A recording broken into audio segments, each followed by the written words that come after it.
Lajrti dhe Gerta përplasen ashpër në mes të shtëpisë, tensioni mes tyre arrin kulmin, ndërkohë që banorët ndodhen në sallon dhe po diskutojnë për nominimet dhe strategjitë e lojës, një debat i fortë shpërthen mes Lajrtit dhe Gertës. Situata nxehet brenda pak sekondash dhe të dy fillojnë të bërtasin njëri tjetrit.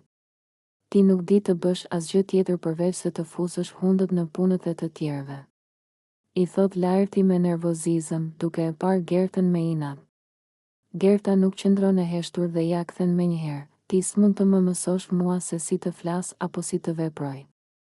Unë thjesht them të vërtetën, dhe ti nuk e duron dot. Lajrti, tashmë i acaruar, afrohet edhe më shumë dhe e shikon me përbuzje, po cila e vërtet moj Gerta? Ti je thjesht një gazetare e mbaruar, që vetëm flet kod dhe shpik gjëra për të bërë zhurmë. Banorët e tjerë ndalin bisedat e tyre dhe fillojnë të ndjekin me vëmendje debatin, disa prej tyre përpiqen të qetësojnë situatën, por Gerta nuk ndalet. Unë gazetare e mbaruar? Hajde dëgjo çfarë thotë. Po ti je thjesht një njeri pa personalitet, që s'ka asnjë vlerë për këtë lojë. Bërtet ajo, duke i bërë me dorë Lajrtit. Lajrti qesh me ironi dhe vazhdon. E po normal që do e thuash këtë, sepse e di që nuk ke asgjë tjetër për të ofruar këtu.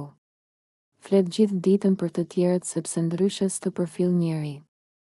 Situata sa vjen dhe acarohet më shumë, dhe disa prej banorëve fillojnë të ndërhyjnë. Hajde, mjaft tani se po e teproni.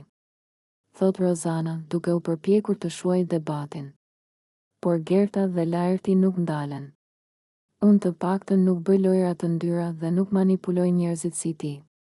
I thot Gerta me zë të lartë. Lajrti ja kthen menjëherë, ti nuk ke as strategji, as lojë, as gjë. Je thjesht një llafazane që mundohet të tërheqë vëmendje me debate boshe. Banorët shikojnë njëri tjetrin të habitur nga intensiteti i debatit dhe duket qartë se kjo përplasje nuk do mbarojë shpejt. Tensioni është në kulm dhe pyetja e madhe është, a do arrin të pajtohen Gerta dhe Lajrti? Apo ky debat do t'i kthejë ata në armiq të përhershëm brenda shtëpisë?